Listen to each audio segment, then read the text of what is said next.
আমাদের যে ভালো কিছু করবে, নতুন কিছু করবে এবং প্রত্যেকটা নতুন যখন একটা পরিষদ আসে, আমরা নতুন কিছু আশা করি। তারা হয়তো সবকিছু পূরণ করতে পারে না, কিছুটা পারে, কিছুটা পারে না। আবার পরবর্তী যারা আসবে তারা সেই বাকিগুলো পূরণ করবে, এই প্রত্যাশায় আমাদের সবসময় থাকে। আমি অলওয়েজ পজিটিভ মাইন্ডের লোক, আমি আশাবাদী লোক। আমি সবসময় আশা করি যে তারা ভালো কিছু করবে।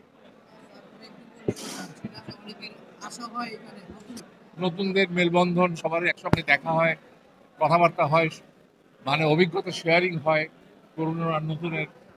এর চেয়ে বড় স্কোপ তো সহজে হয় না আমাদের, এটা সবচেয়ে আনন্দের জায়গা। আর বিশেষ করে এই ইলেকশনের দিনটাই বোধ হয় আমার মনে হয় সবচেয়ে ভালো একটা সুযোগ আমাদের, অভিজ্ঞতা লেনদেন, আমার আনন্দের জায়গা, প্রাণের বন্দর বলতে বলতে গেলে। এখানে আসাটা একটা আনন্দ। মিস করছে, এটা তাদের জন্য দুর্ভাগ্য। আমি এটুকু, এর বেশি আর কিছু বলার নেই। আর যার যার নিজস্ব মতামত, নিজস্ব ব্যাপার, সেখানে তো আমাদের জোর করার কিছু নেই, নিজেরাই ঝরে যাবে এখানে আমার কিছু বলার নেই। Thank you sir. অনেক ধন্যবাদ আপনাদের।